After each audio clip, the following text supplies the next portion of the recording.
मेरा नाम विक्की है। मैं 29 साल का हूँ। मैं पंजाब के होशियारपुर का रहने वाला हूँ।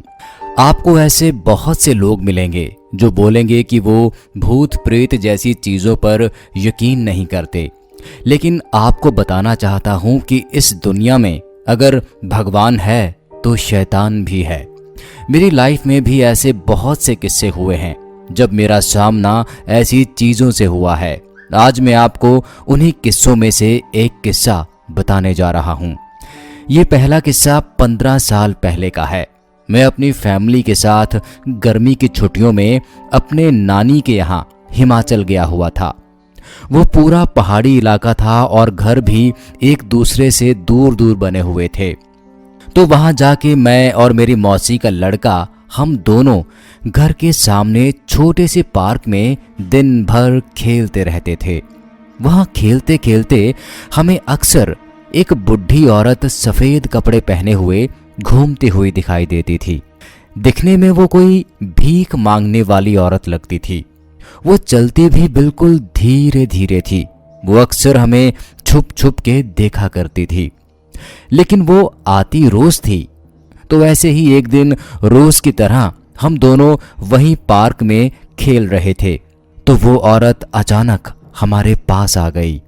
उसका चेहरा ठीक से दिखाई नहीं दे रहा था, धुंधला लग रहा था।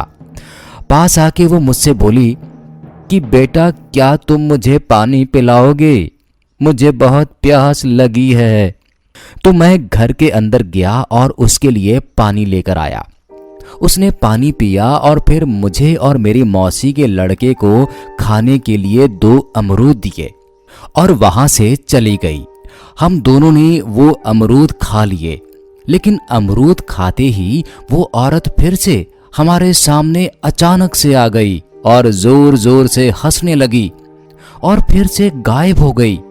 वो देख के हम दोनों बहुत डर गए और जल्दी से घर के अंदर आ गए। 2-3 घंटे तक तो सब कुछ ठीक रहा, लेकिन फिर शाम 7 बजे ही मुझे बहुत तेज बुखार हो गया। मेरी आंखें भी नीली पड़ने लगी थी। मुझे हर तरफ सांप ही सांप दिखाई दे रहे थे, लेकिन सांप पूरे घर में सिर्फ मुझे ही दिखाई दे रहे थे और किसी को नहीं। मैं पूरे घर में इधर उधर घूम रहा था, लेकिन हर जगह सांप मेरे पीछे आ रहे थे, यहाँ तक कि मेरे ऊपर चढ़ रहे थे। मैंने नानी को यह बताया तो नानी तुरंत समझ गई कि किसी ने मेरे ऊपर कुछ करवा दिया है। तो उन्होंने जल्दी से मुझे एक बाबा के पास लेकर जाने को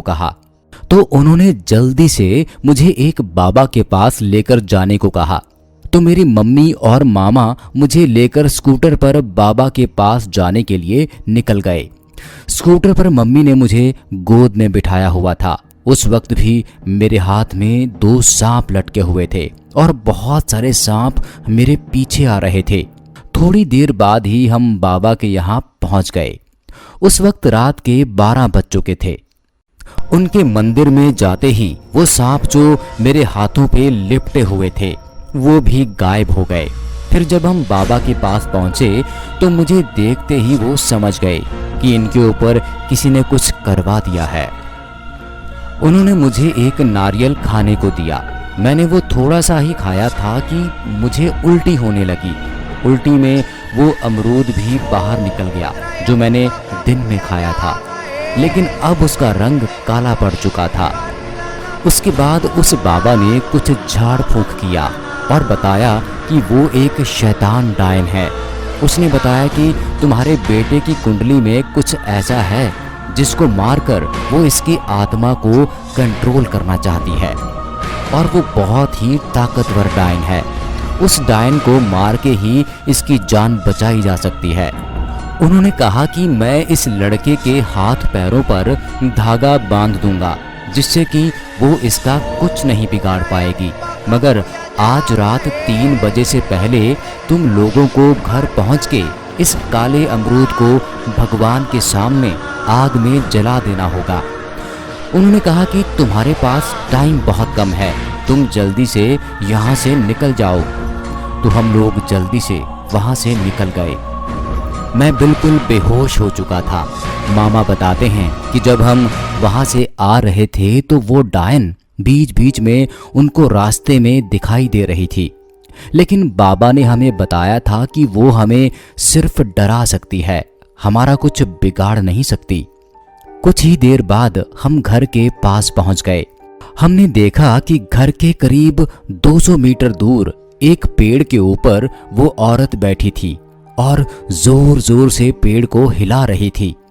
लेकिन हम जल्दी से घर के अंदर घुस गए और अंदर जाके जल्दी से भगवान की तस्वीर के सामने आग जला ली और उन अमरूदों को आग में फेंक दिया। उसके बाद हमने बाहर जाके देखा कि वो औरत वहां पेड़ पे बैठी रो रही थी। ये सब हमारे साथ होता हुआ आसपास के सभी लोग देख रहे थे। हम पूरी रात जागे हुए थे। फिर सुबह हुई तो मुझे भी होश आ गया, लेकिन मुझे तब तक किसी ने कुछ नहीं बताया था क्योंकि मैं तब बहुत छोटा था। फिर मैं जब 16 साल का हुआ तो मेरी दादी ने मेरे साथ क्या क्या हुआ था पूरी बात बताई।